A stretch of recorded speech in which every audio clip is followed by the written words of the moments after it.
Alright. Alright. Alright. Here we go.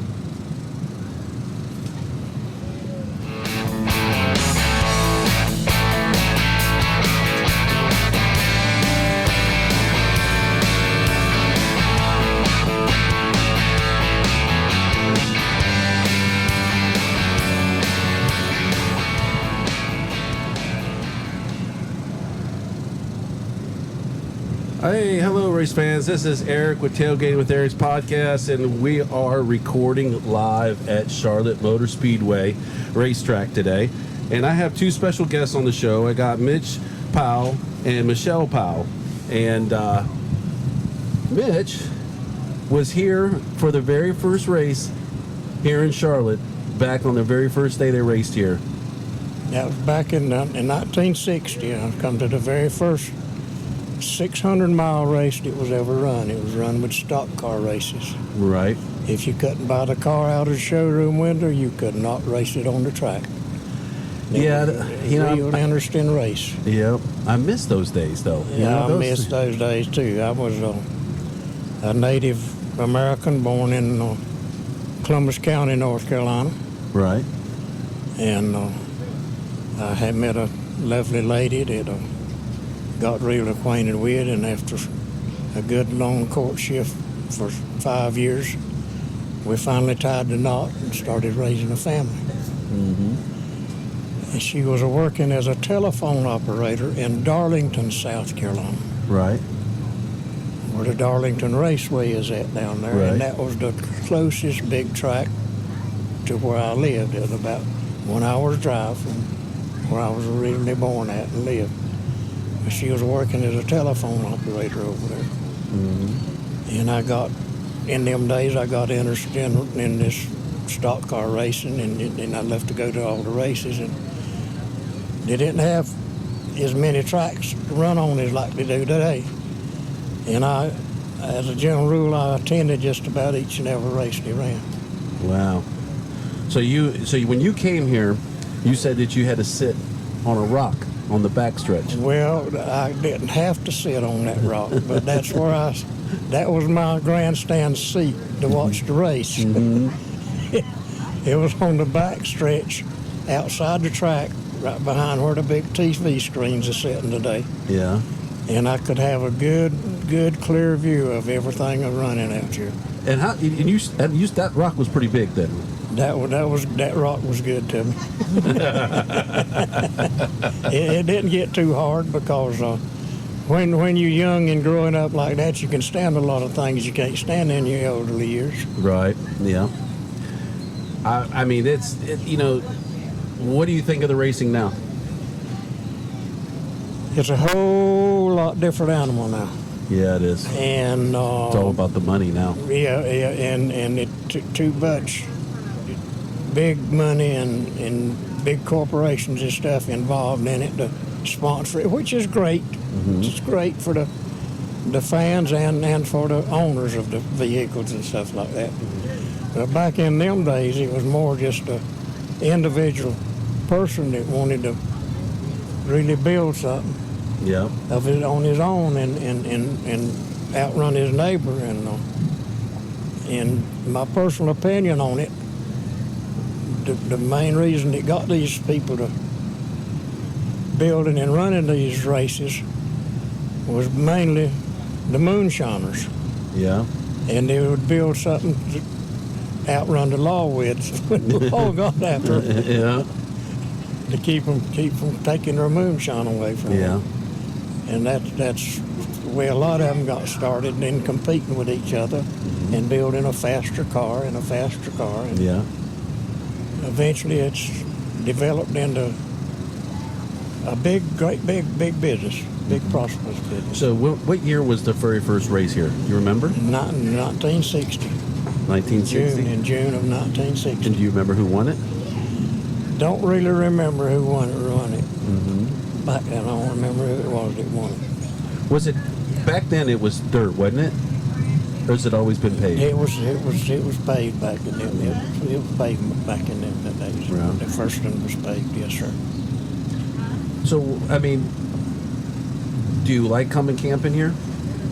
Definitely, I enjoy coming camping. I've not attended each and every race they have up here. I just would come occasionally.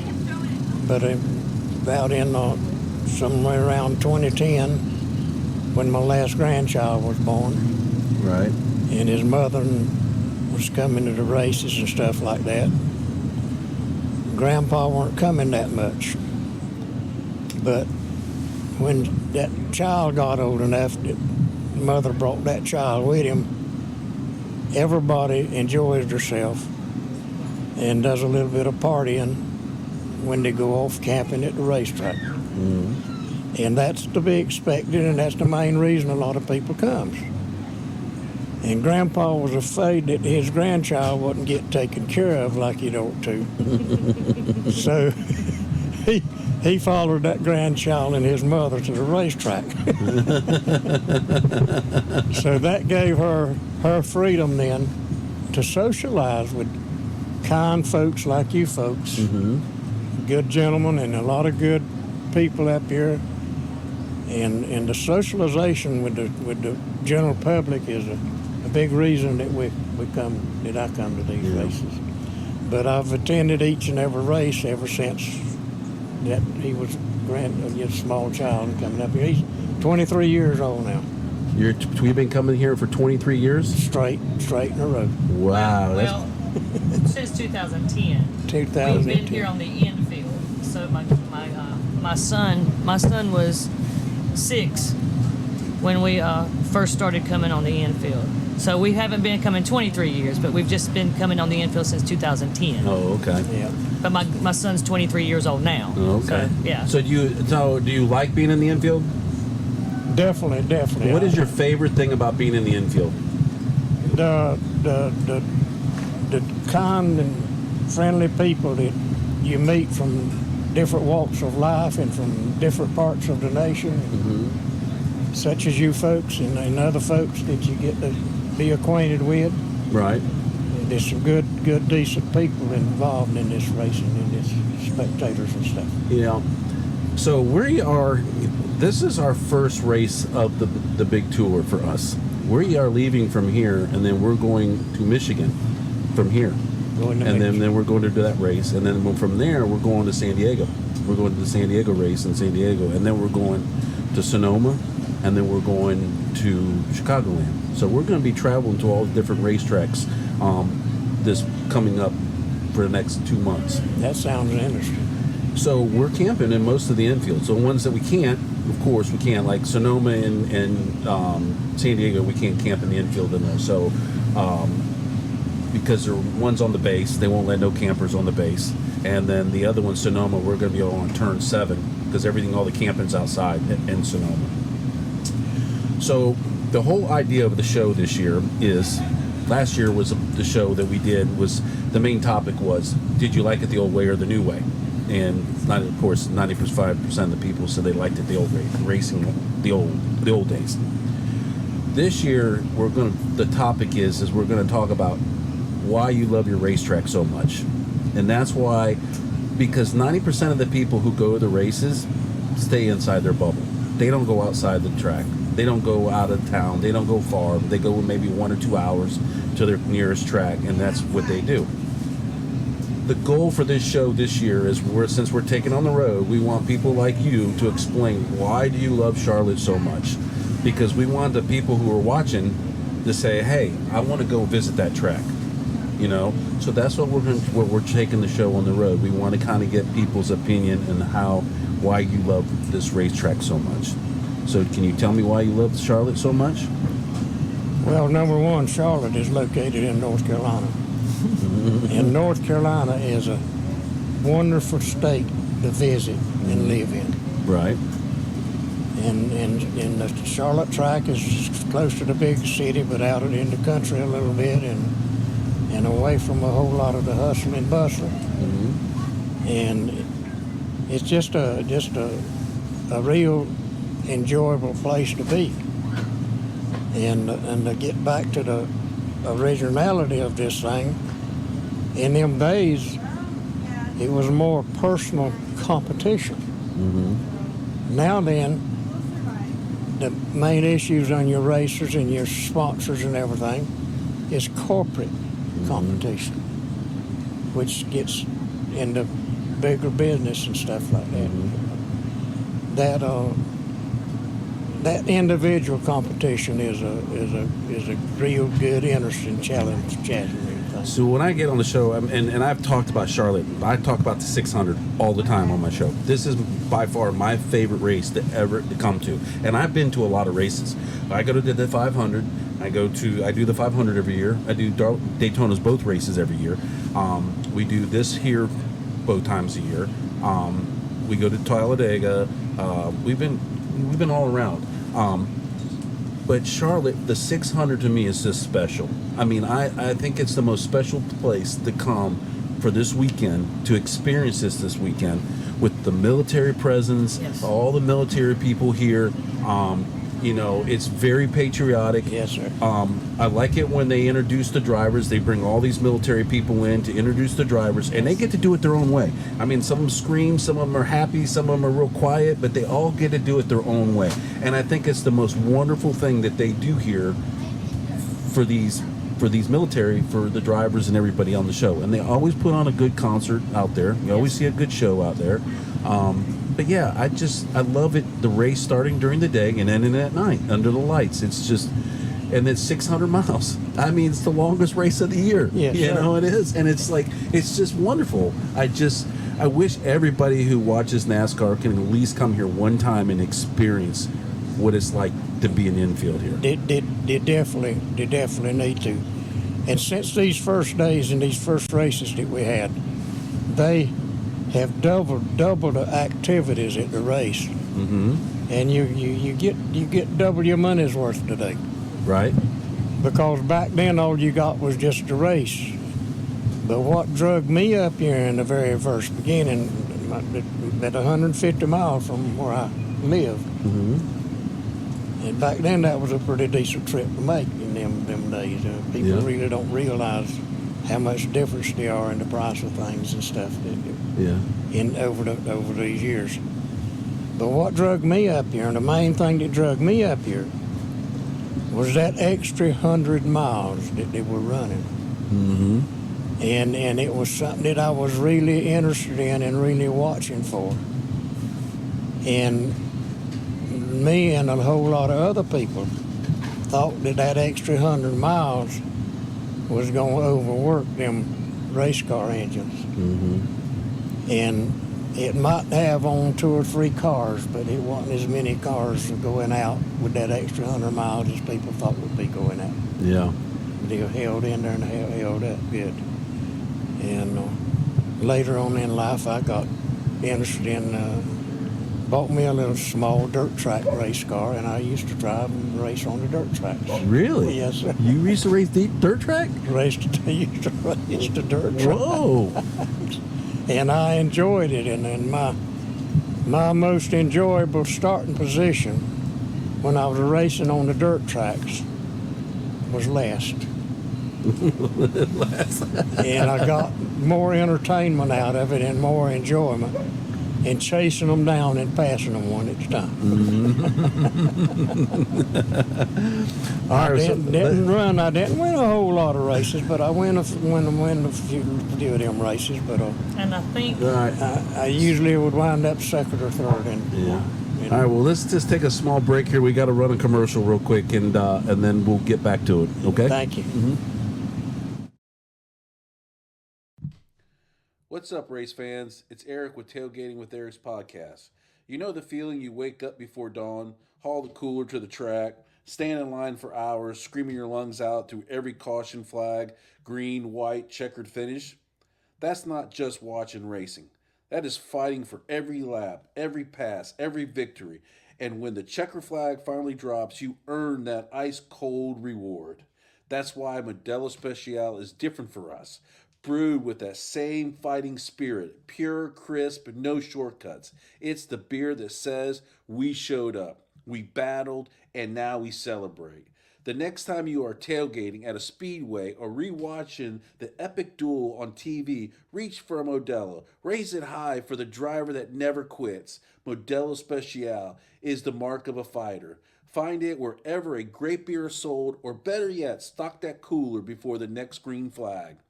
Salute, race fans.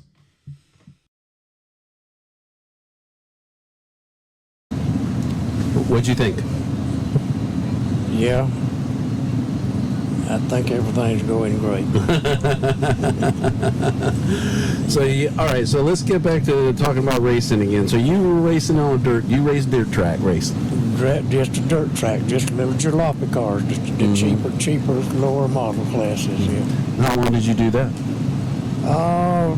Probably was involved in that for maybe 5-6 years. And then it got expensive. Well, no, it didn't get expensive. It just sort of drifted away. Things comes and goes. You know what I'm saying? I think. And they just quit maintaining the little dirt tracks around there, and then opened them back up the next year. Yeah, I know. It's a shame. They're starting to bring the old dirt tracks back. Yeah. I think it's starting to come back. I think with the changes that they did this year with the points and everything like that, I think it's going to be better. I think they're going to try to bring the old stuff back a little bit, slowly but surely. I can see it with the way they're going. I honestly think they're going to bring the All-Star race back here next year. I really do. I would love that. I think everybody would. I mean, it was such a great. I look at it this way for NASCAR. NASCAR fans would love to have the All-Star race back here. But you know who would more love to have it back here? Is all those people working in that garage and all those truck drivers. Absolutely. They're on the road 24/7. I mean, they would get 2 weeks to sleep in their own bed at home, spend time with their family, just because NASCAR wanted to move the All-Star race from here, there, everywhere, and do it everywhere. I just think it was a bad idea. I think it was nice just to let the guys, they've been running and hustling, bustling out west. All they do running out west and doing Vegas, Phoenix, and all these races out west, and they're getting ready to go back out west. So it would have been nice to give them some time at home to spend with their kids and their family and stuff like that, an extra week. So I recommend anybody that's interested in racing and enjoy coming and sitting in the grandstands and watching the race. And spending all that time and traveling and watching the race, and it's getting in and fighting the traffic going back home. They need to try to practice and plan on taking a little trip and coming into the infield and camping out over the weekend. Yeah. And meeting more of the people face to face, being able to talk to them. Yeah. And being able to get close to the cars and examine and look at them and see what they have to do to them and how they got them built and stuff like that. Yeah, it would triple their pleasure. It's hard to get in here now. I mean, they sell out. They sell out quick in here, and it's hard to get a spot in here. And most of the time, back in the day when they had the All-Star race here, somebody had to die in order to get a spot in here because everybody renewed every year. Yeah. They renewed it. That's funny you say that, because in 2010, we camped outside in 2009, and my brother and I were here, and we could hear their cars practicing and qualifying because we said we wanted to be on the infield next year. Yeah. So I immediately called maybe 2 months later, and this is no lie. They told me at the ticket office that there was a 10-year wait list to get on the infield at the Charlotte Motor Speedway for the Coke 600. Yeah. And I said, you're kidding. So anyway, and that's because they had the All-Star race. Because that's everybody.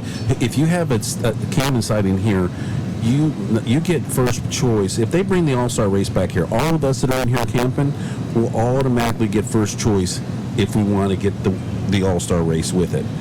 And the reason is because that's why it was so hard to get in here, because people realize they get to come here for 2 weeks. 2 weeks. You stay in your camping here for 2 weeks. Right. And you get to see 2 great races in 2 weeks. And so that's why it was so hard to get in here and get a spot in here. But when they took that All-Star race away, the spots started to open up quick in here. They was like, the people were like, I'm done with NASCAR. I'm not going back there no more. I can't believe they took the All-Star race. Now that people are starting to come back, But I think there's going to end up happening is they're going to bring the All-Star race back in here, and then That it's would going to be be wonderful. it'll be a frenzy. I have a funny feeling when you start hearing like Kevin Harvick and Jamie McMurray on Fox talking about it and Yes. saying they need to bring the All-Star race back to Charlotte, and you start hearing about all these older drivers that are physically talking about it, it's a good sign that it's going to come back. I think that there's, the old school is kind of directing, I think, NASCAR to bring back the old roots, and I think, and just like Rockingham, I think Rockingham's coming back on the schedule. I love think, that. I think I'd it's like- coming back. I'd like to see that. I'd like to see that too. I think it's going to be, and they've been having good crowds for the, it was last year was Xfinity and this year was the O'Reilly, and they've been having some good turnouts, Yes. truck racing and everything, and that's a great racetrack. I've been there when they raced on there. That's a good racetrack, yes, sir. Yeah, and it's out there, and it's a good area. It's not, there's a lot of room out there. People can come out there and camp and do all kinds of stuff. It's nice. I like it out there. It's not too far from my house. It's about halfway from my house to here. I live in Wilmington, North Carolina. You know where Wilmington is? Yes, sir, definitely. Wait. How long from Wilmington? Oh, are you? Where Yes, you, sir. where you live? Myrtle Beach, Florence, South Carolina, Fayetteville, and Wilmington. Right in the center of it, northeast, south, and west, mile where I can be in either one of them towns. A It's little town called Cerro Gordo, North Carolina. Oh. A wonderful place to be. It's near- Not a place to be from, but a wonderful place to be. Yeah. it's near Whiteville. Okay. So- yeah. so- We pass Whiteville when we come out here. Yes, sir. you know? You 13 miles from where I sleep. Okay. Yes, sir. Yeah, we love it there. We're traveling around and we try to do as much as we can. I attended the first race that Dover, Delaware ever had. You attended Dover's first race too? First race they ever had. Really? What year was that? I can't remember the year it was, but I was there for the first race they ever Dover. I really want to know what's going on with Dover. I mean, there was hardly nobody there for the Why All is Star that? race, and we have a good friend of mine, Nick, and that we hang out with at Daytona. He canceled it. He goes to Dover every year because he lives up in Connecticut, so it's close for him to go there. He goes there and he goes to Pocono, but he also goes to Daytona every year. He drives all the way down there. But anyways, yeah, he canceled his tickets. He wasn't going. He said I can't. But he said that they originally changed the date that they always went to, and then they changed it, and moved the date, and then now he's like, okay, well, I guess I'll live with it this way. But when they took the race away and gave him an All-Star race, he said, I'm done. He said, I'm out. And there wasn't hardly anybody in the stands. It was an unusual situation, in my opinion. Most All-Star races are raced at night Yeah. under the lights. Yep. So it's like, wait, we have a 1 o'clock All-Star race? Mm-hmm. So, and I'm sure Dover doesn't have lights. So it's one of those situations where they could race under the Yeah. lights. But it was unusual. The format was unusual. Yep. I'm not, either way, I'm not saying it was good or bad. I was just saying it was a different format and it was unusual. So I think some of that played into the fact that people just, I don't know, didn't tune in or didn't want to go, or it didn't feel Yeah. like a true All-Star race. Well, some friends of mine, we were talking about the pit crew challenge, this year where they had to come in and do a pit stop Yes. and then fast. I said, they do that every day. Right. You need to make it something different. Like back in the old days, they make them change the car, and then they would have to run and jump over a wall and push the car. Yes. They had to push it down and cross it over a line. And you could be behind, but if you were a fast pusher, you could push it and get caught up. And that But- was here in Charlotte. Yes, And it they is. had the competition, and you could go watch. Yeah. It's not, and that's what I'm saying. We need to bring that stuff back, man. It was too, those guys, they're fast. They can pit fast, but they need to add a little extra, Yes. a little bit more excitement into it, And agree. NASCAR can do better. They Yes.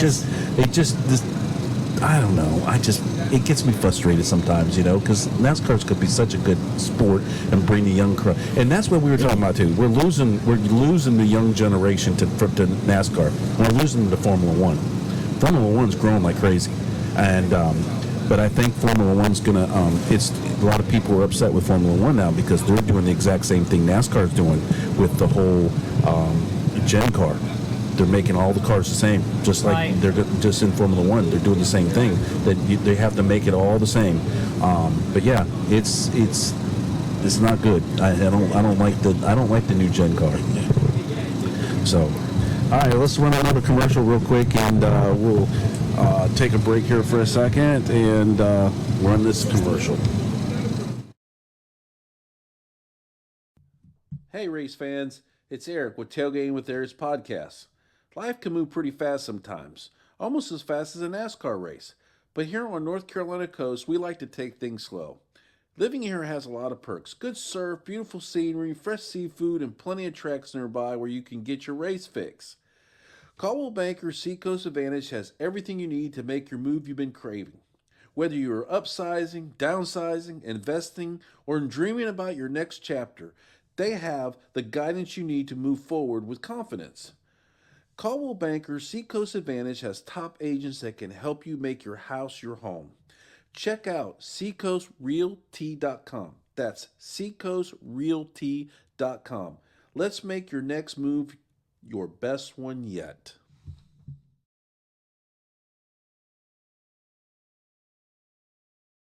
All right.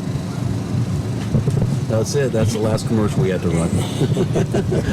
They're good sponsors, you say, you got to run their commercials and stuff, and they got some goodies and stuff right here to give away and stuff like that. But I really appreciate having you on the show, and it's been great talking to you. And I appreciate you inviting me. But back in them days, we built our own motors. We didn't buy them from somewhere else. Yeah. We'd done all that.